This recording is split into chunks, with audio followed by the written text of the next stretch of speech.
Welcome back to Significant Coaching with Matt Rogers, the podcast where we highlight the coaches who are doing far more than winning games. They're building lives, mentoring leaders, and leaving a lasting legacy.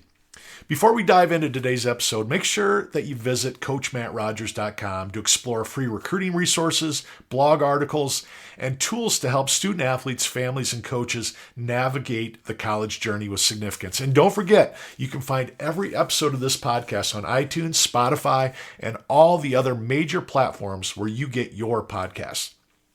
Now, today's guest is someone whose coaching journey is a blueprint for building excellence at every level of college baseball. Coach Brent Porche has spent the past 8 seasons turning the University of Texas at Tyler into one of the most respected programs in the country.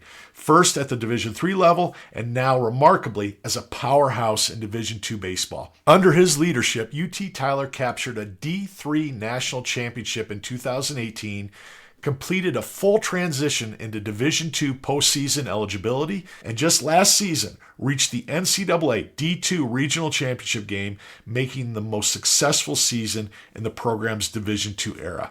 And this season, the Patriots are ranked in the top 5 in the country with a 41-9 record as we record this episode, and they're playing their best baseball of the year heading into the postseason. Coach Porche recently became the winningest coach in UT Tyler history, and what he's built in Tyler, Texas is more than a winning program. It's a culture grounded in passion, perseverance, and deep care of his people. We'll talk about that championship run, the grind of elevating a program from one level to another, and most powerfully, a moment of tragedy that shaped him as a coach and a man. I encourage every listener to stay with us through the end of this episode because the story Coach Porche shares later on is one of the most powerful moments we've had on this show. It speaks to the kind of leader he is and why his players and families would follow him anywhere. And let me say this, I'm incredibly grateful that Coach Porche took the time to sit down with me during the heart of his season. His willingness to share so openly in the middle of such a critical stretch says everything about the kind of coach and human being he is. All right, let's dive in. Here's my conversation with Coach Brent Porche. Coach Porche, so great to have you on, and I appreciate you coming on right at the start of playoffs after you guys have had an unbelievable regular season. I want to talk about this transition you've made with UT Tyler from Division III to Division II, because I took Maryville University through that transition. Gosh, it's been 15, 16 years ago. So I know how hard that was to recruit during that stretch, because how do you get a kid to come play for you when you can't play in the national tournament or you can't give scholarship yet? All that stuff the NCAA throws at you. You were coming off a national championship. You had record-setting seasons to make that jump. Has your leadership style evolved to meet some of those challenges? Do you feel like you've become a different coach through some of that? I hope I've become a different coach each and every year in a lot of ways. Every year we try to evaluate what we're doing and how we're doing it and make sure that we're doing the right things the right way for our kids and for the program and for the alumni and all the people that are invested. We're lucky here to have a big group that's invested in this program in so many ways. We're a young program. 2004 is when the first baseball team played here at UT Tyler. And we have such strong support from our alumni. It starts with Coach James Valade, who was the first coach to start the program here, did some athletic director work, ended up getting into the private sector, back into coaching and bounced back and forth. But I'm still in contact with him to this day, as well as Coach Bertrand, who was the coach before me, and being connected with those coaches and with the people that played under them has been a big part of us continuing our support and success. Those people are invested in this place and they want to see us succeed. But yeah, to get back to your question a little bit, I think during the transition process, like you said, recruiting can be difficult. I think there's a perfect storm of things that helped us and aided us to have a pretty smooth transition, at least from the outside looking in. That's great. And winning a national championship in our last postseason eligible season in Division III obviously helps recruiting. Yeah. And then a big piece was we had a lot of juniors on that national championship team that chose to stay and finish their careers here, knowing that postseason wasn't going to be in the cards for us in that next year. And so that was probably the most difficult year was 2019 post national championship. But we're able to have a lot of success in that season, even though there was plenty of challenges as well. And that's a credit to those guys that hung around during that transition that chose to stay. Another big piece of that was my assistant at the time, Coach Grafton, who was such a big part of that Division III national championship, was fortunate enough to get a head coaching job off of that 2018 season. And so we had to go out and find somebody that was going to do a great job in recruiting going into Division II. And we were just really blessed to have that person right across the street at TJC, Coach White, Taylor White, who's been with me now through the entire transition. He came in 2019 when we started that transition process. He's done it. He does a tremendous job, is an incredible connector of people. He's incredible with the student athletes, the talent evaluation piece. We had a strategy going in and identified what we were going to go after to try to help us through this transition. But it was difficult and it had its challenges. I can remember the first time we got to recruit a player and finished their recruiting visit and didn't have to say, but we won't be able to play in the postseason.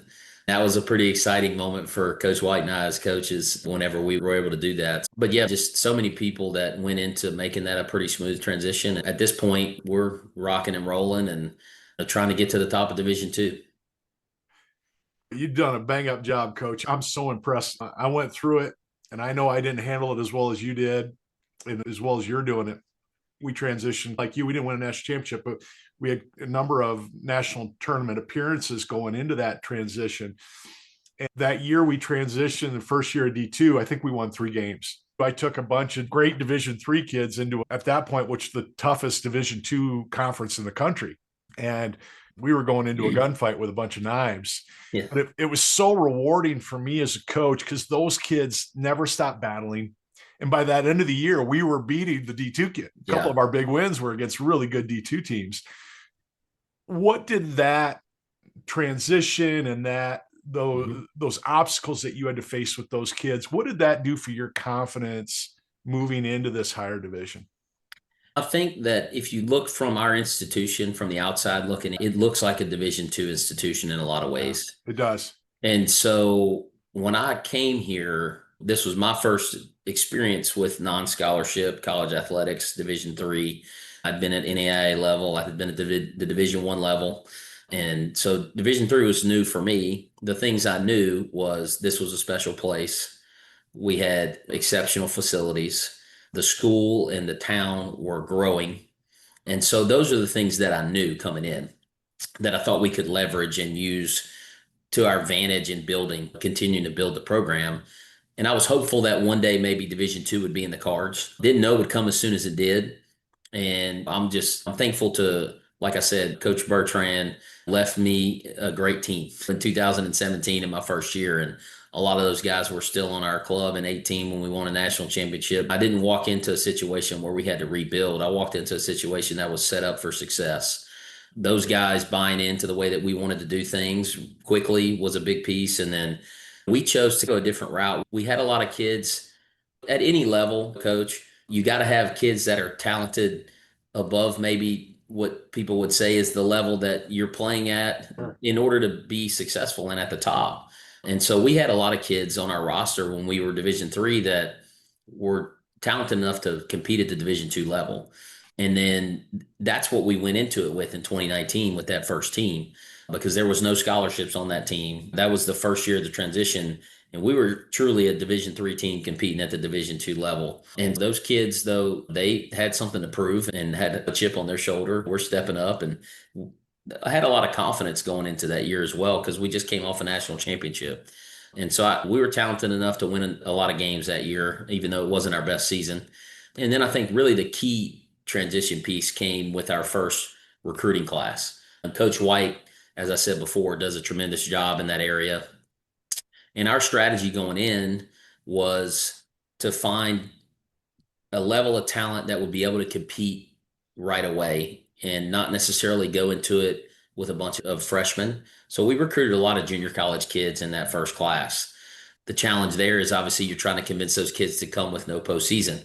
And so I think what we try to do from a coaching perspective is identify kids who had some financial need, where we could make a competitive scholarship offer that they weren't maybe going to get somewhere else. But we had to roll the dice on some kids that were going to be the right fit for us and not necessarily spread that scholarship money super thin, but really invest heavily in what we felt was a small number of the right guys.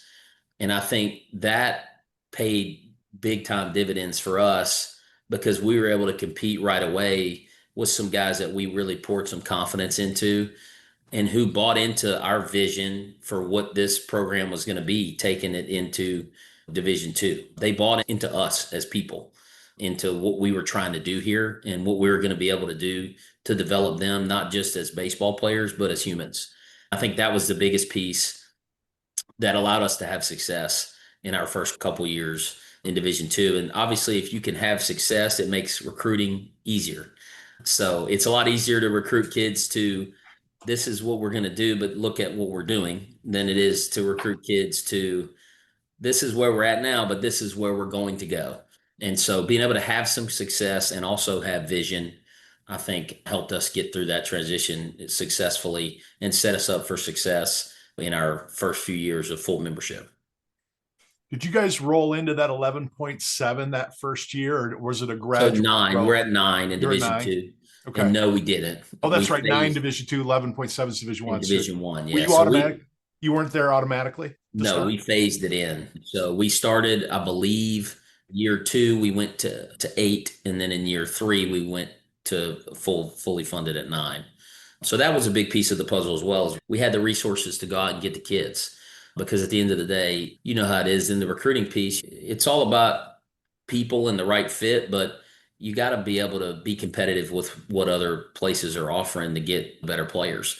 Luckily for us, our institution wanted success in this transition. Successful athletics has been a part of UT Tyler as long as it's been around. It was important to them that we continue to have success, and they gave us the resources that we needed to do that. That's amazing. That's such a compliment to your administration. My administration 15 years ago, they were brand new and they really didn't understand what that Division II level was like. And they thought a 4-year transition starting with 1 or 2 scholarships was going to be okay. And we were going to be able Right. to bring kids in. It was just such a challenge. And they really had to backtrack their thought process and learn from it year 2, 3 to say, all right, we got to change this. Or we're never going to bring in the kids to grow the program. So that's a great compliment to your administration in taking that approach. When you start with 6, it's not 9, but It's a good place to start from. that's 12, 15, sometimes 18 players you can bring in on with some scholarship dollars at the baseball level. Yep. That's fantastic. You've had such a great run of developing All-Americans, Coach. I'm really interested to hear kind of what your approach is bringing in really great players, but developing them and how you take that kid that just has that special skill set. They really have that eye for the ball. They have that eye for the strike zone. They've got a big arm, but man, they understand how to pitch. What is your approach to developing that top end of your roster? I think the biggest thing is that we've got to be able to teach these kids how to know who they are as players and hold them accountable to a level of discipline that's going to allow them to reach their full potential. But they have to be able to be their own best coach. These kids, they come in, especially now, man, they have so much knowledge that we didn't have coming in. Right. And a lot of times it's just a matter of asking the right questions to pull the right answers out of them and then just putting the guardrails on so that they keep moving forward. It's kind of like you got to keep pushing from behind with the level of discipline that it takes to be successful in anything in life. And then you got to give them the right questions, which are the guardrails to keep them moving in the right direction to develop as players and as men. And so I think that's probably the biggest piece to our approach. Obviously, it gets much more detailed and complicated than that, but that's probably the 30,000-foot view of our approach is we want them to be able to play the game free and without constraint. And we want them to be their own best coach. And we spend a lot of time and have spent a lot of resources, spend a lot of money on resources in our program to help our players develop at that level.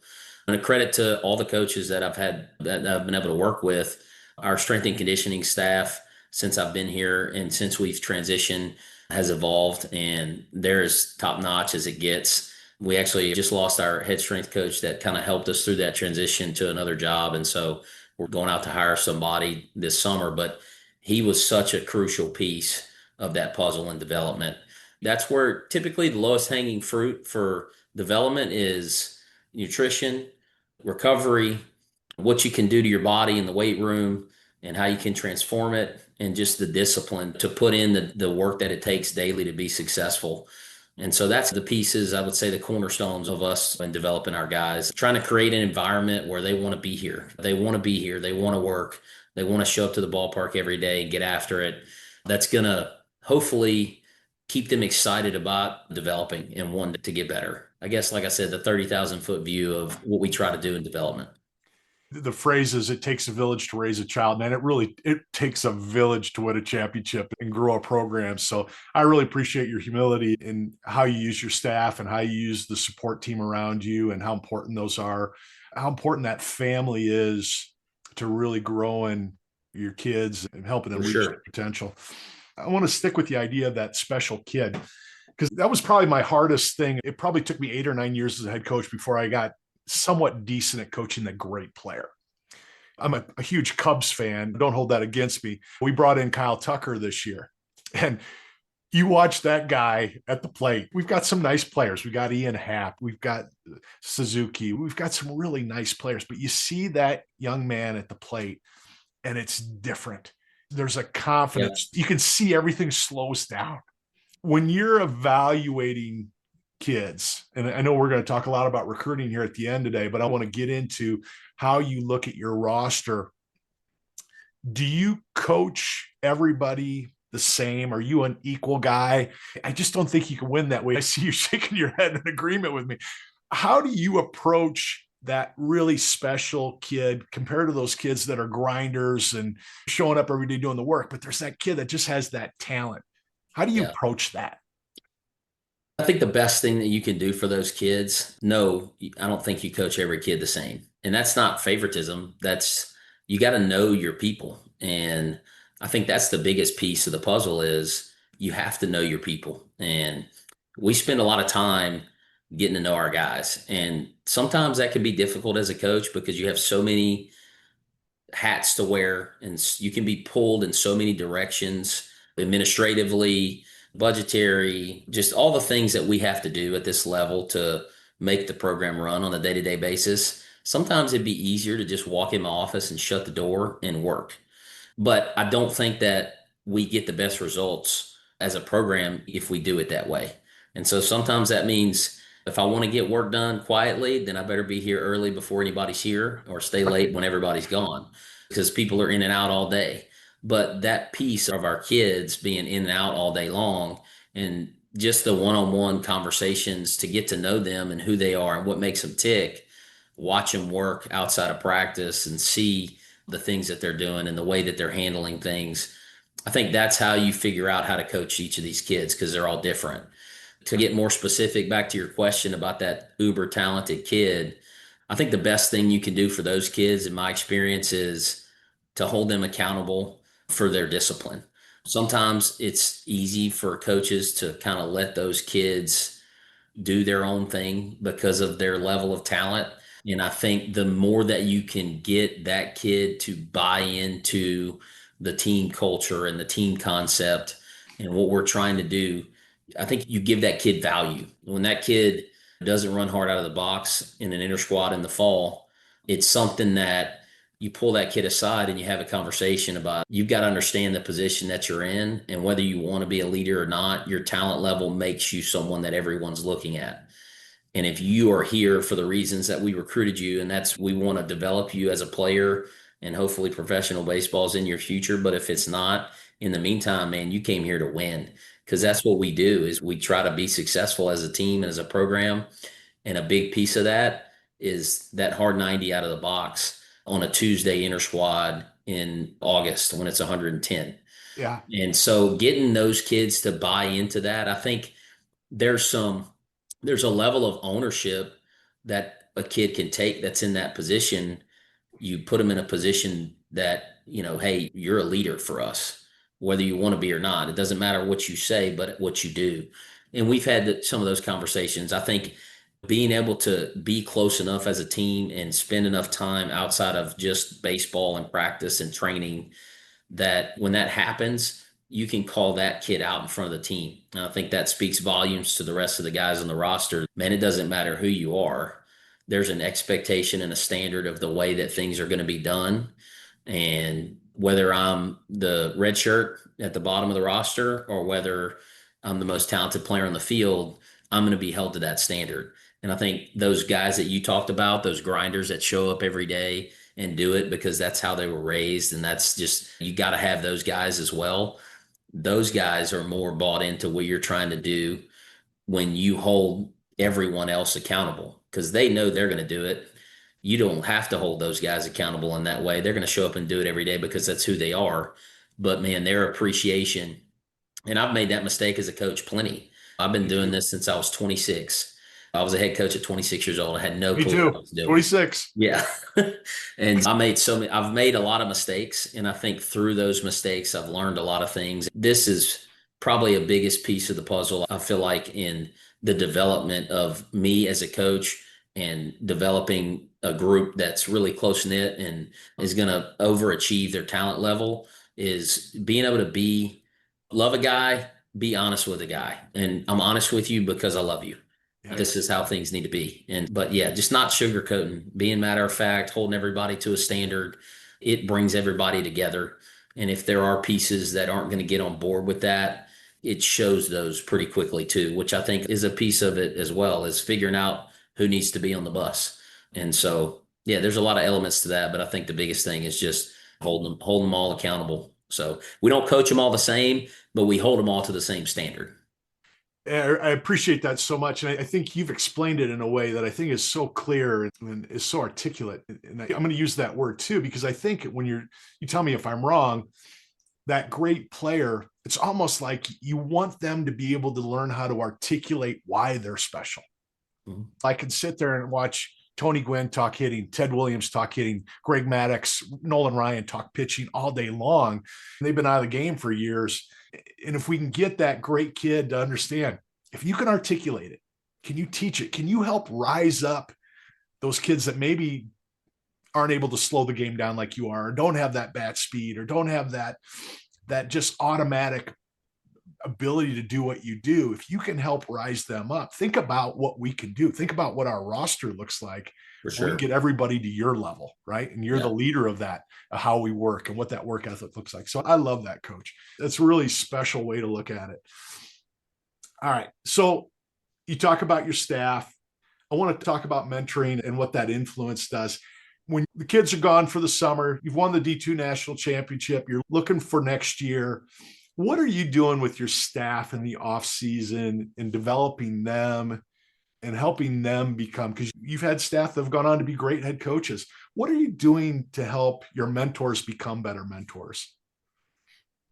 I don't know that we have anything that I would say is like a programming for that, right. But I would say, I think that's a daily communication piece. One of the big things about me and just who I am, the way I was raised is, man, if I'm going to be around you every day, all day, like, we're going to be family, whether you like it or not. And I know that can be a different approach than some where work is work and family is family. But to me, if you can't blend work and family in this profession, it doesn't work. I've got a wife who's a principal and I've got 2 young kids, and they're not just, it's not that I have my baseball and my program and then I have my family. They're interchangeable. They all have to be a part of the family. And so I think that's a big piece for us is our assistant coaches, our players, then they're in our home eating dinner. They know my kids think that they own this ballpark. They run around this place like it's their home. And so I think that is a big piece too. Sometimes the best thing that you can do for your players in their mentorship is just have them watch you, how you operate as an adult, as a father, as a husband.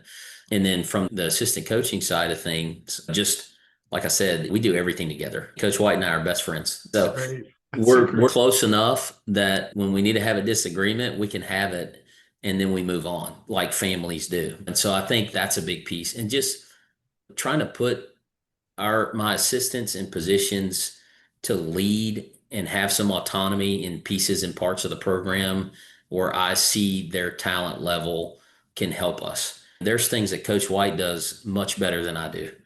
And what I've tried to do is put him in position to lead our program in those areas where he's better than me.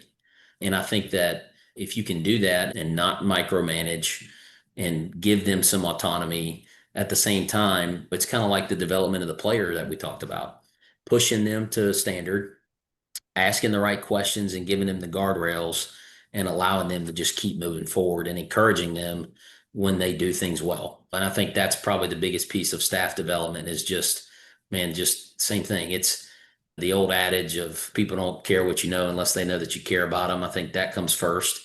And then I think beyond that, it's just about trying to recognize talent and put people in positions to be successful based on the gifts that the Lord has given them. That's great. That's great. I love that too, Coach. I want to get into in-game decision making because you don't win 41 games. You don't win a national championship without having to make some hard calls at the end of games and make tough decisions. When you think about end games, how much are you preparing as a coach, as a staff? Okay, it's 4-4, bottom of the seventh. We already know who we want to use in the situation, righty, lefty, whatever that may be. How are you balancing data, intuition, assistant coach input, player input? Yeah. How do you guys make decisions and how do you go about that late in games? Yeah, I think that's something that has been developed over time. One, the game and the resources that we have as far as scouting and analytics have changed just in the last 5 years tremendously. Right. And so I would say that it's so nice to have that information, but I spent a long time as a coach without any of that information. And it was 100% based on the things that I saw every day in these guys and my gut intuition. But I made a lot of wrong decisions in that gut intuition. And it's nice to have the analytics piece to, I think if anything, it helps you to know going into situations where you're going to lean. And you got to trust your people as well. When we're making decisions, I rarely do I just make a call and go. I've got Coach Pope, one of my assistants, Coach White, even our graduate assistant, whoever I think can add value to the decision-making process. They're going to have something. I'm going to ask them a question that I want an answer to, and then we're going to have to make a decision and go. But I think having input from all those people is helpful for me in making a decision. And so the analytics piece, the trusting your people. Just for an example, this weekend we were in a situation, and I've got a senior catcher that's been with us for a few years who him and I have a tremendous relationship. He's got a tremendous relationship with all of our pitching staff, knows those guys as well as I do, if not better. I'll ask him, we're going to make a decision. Am I taking a starter out? Am I going to the closer? What do you see? Tell me what you're seeing back there. Where's Love he it. at mentality wise? Where's his stuff? And then he knows that if I ask him that question, he's entitled to that opinion and he's going to give me a real answer. And I think that's the other piece too, is you got to give those people that you're asking those questions to, they need to know that their answer plays a part. And I'm not Right. just asking to ask. And I think that goes to just the relationship piece. They've got to know your heart and Right. know that when you're asking that question, you value their opinion. May not mean you make their decision the one they wanted every time, but that their opinion's valued. And then for me, that they're going to see things that I'm not. And I'm always it's the best idea is the best idea. It doesn't matter if it's mine, if it's a player's, if it's our trainers, if it's an assistant coach. If it's the best idea, then it sounds like the best idea to me. That's what we're going to do. Right. I think that's how you get down to making those tough decisions in games. And then sometimes there is no right one. And you Yeah. got to know that as a coach. Sometimes there's no right decision. You just work with the information that you have and what you truly believe based on the knowledge that you have of each one of these guys and their skill set, their mental ability, the situations obviously they've been in previously and their success and or failure, watching them practice every day and how they're progressing. There's so many factors, and I think it's like a puzzle. You're trying to put all those pieces together in your head, and then you go with ultimately, sometimes you got to go with that intuition because there's no right decision. And I guess that's a long-winded answer to say, I think you factor in everything and never make any rash decision, and you plan a lot so that you're prepared when those decision points come up in games. Right. I was a college basketball coach. So some of my best memories, I remember the wins where game's tied, there's 3 seconds to go. And my 15th player comes up to me in a timeout behind me and goes, Coach, we should run play number 6. Yeah. And I stop and go, that's exactly what we should run right now. And that kid, he became my assistant coach, and he's become a really good high school coach. And he just had the brain. And we won that game because he made that decision that I was struggling with. He made it easy because he was seeing the game differently than I was at that point. So I love your answer because you never know where that motivation, where that intuition, where that gut is going to come from.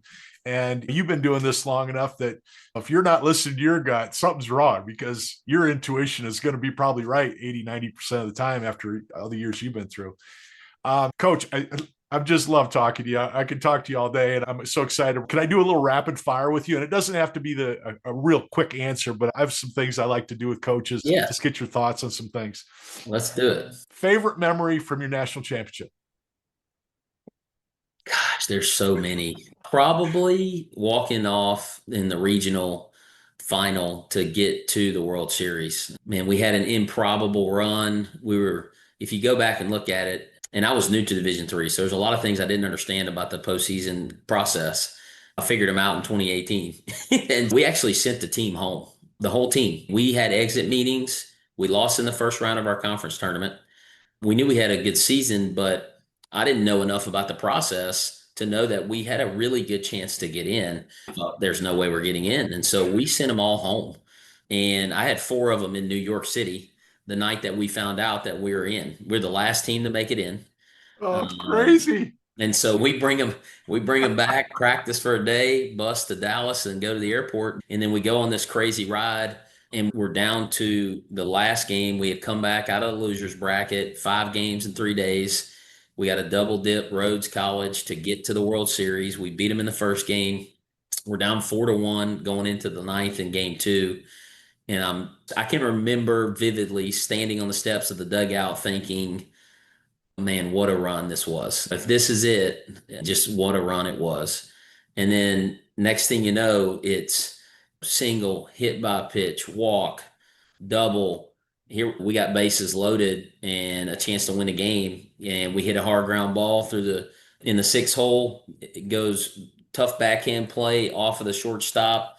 Our third base coach Grafton sending the guy at second, play at the plate. We slide in and we win. And it was just nuts. I got chills just telling that story. When you write your memoir, you need to start it with that story. That is fantastic. And yeah, I would say that moment specifically just probably stands out more than any other, that run in 18. When you think about helping young coaches, is there a book, something on leadership or a podcast? Is there something that you're into or has really helped you that you would share with a young coach? I don't know that it's anything specific, one book, one podcast. I think that there's something to be pulled from everyone that's put in your path on this earth. And I try to put those things in my life where they're in front of me. Coaches podcast, every coach's or winning mentality or Twitter account or Instagram. If I'm going to be on those things, I want them to have value. Right. And I love to watch little short videos that are out there of great coaches and what they believe and the things and watching them talking to their team. I love to watch post-game interviews of coaches. I love it. You find somebody that you really believe in and I want to watch that. How is he looking at his team? What is he saying about the game? And I think following those coaches that you start to just have a feel for, man, that's what I want to be like. And that's the kind of coach that I see myself as, and following those things and watching those things. I think having a growth mindset, wanting to get better and soaking up everything you can possibly soak up so that when it comes time for you to make decisions on how you're going to do things, you've got all this information and then now you've just got to discern it and piece it together how it's going to work for you. Perfect. You already answered my next question about advice you'd give to a young coach. And I think that's such a big deal is you soak everything up.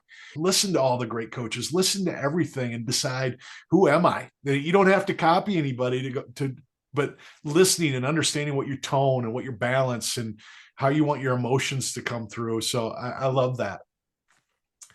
If I said you had to define yourself with one word, what one word defines Coach Brent Porche?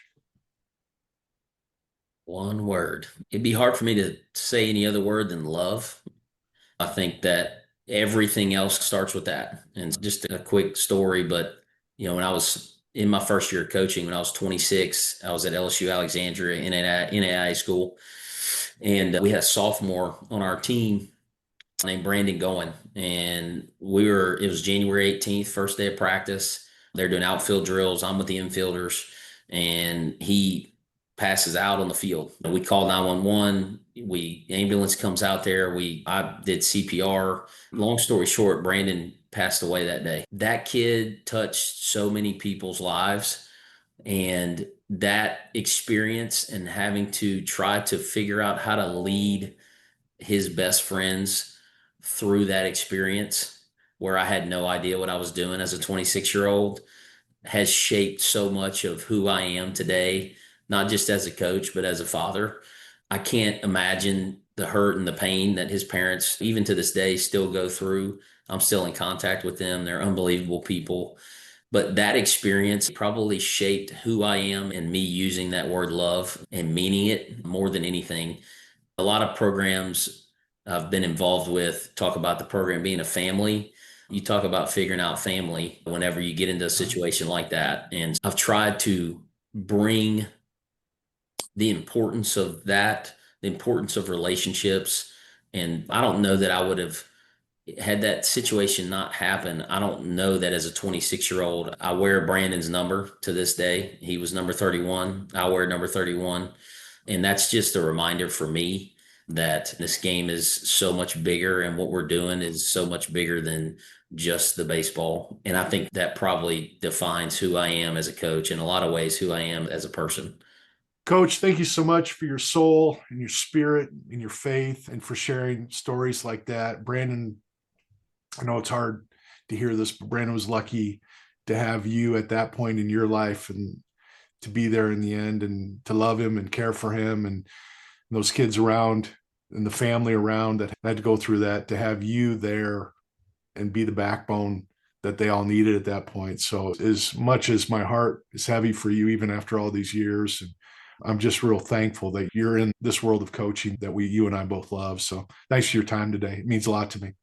Matt, thank you, man. I appreciate it. Love what you're doing. Thank you for giving us a platform to talk about what we do. And thank you for giving us a platform to talk about these great kids that we're fortunate enough to coach every day. It's my pleasure, Coach. It's a real joy. Good luck the rest of the season. We're going to be cheering for you all the way through. Thank you. That was Coach Brent Porche, and if you listened all the way through, you know exactly why this man has built one of the most admired programs in college baseball. From winning the Division III national championship, to turning UT Tyler into a true Division II powerhouse, to leading with compassion through moments of deep loss, Coach Porche shows us what significant coaching really looks like. Right now, his team is ranked in the top 5 nationally with a 41-9 record, and they're playing their best baseball this season heading into the postseason. And still, in the middle of all that, he took the time to join us and share his story. That says it all. All right, if you want more conversations like this one, head over to CoachMattRogers.com, where you can find past podcast episodes, read my blog, download free recruiting resources, and learn about my new book, Significant Recruiting, the Playbook for Prospective College Athletes. And remember, winning is good, impact is better, but significance, that's the goal. Thanks for listening. I'll see you next time on Significant Coaching with Matt Rogers.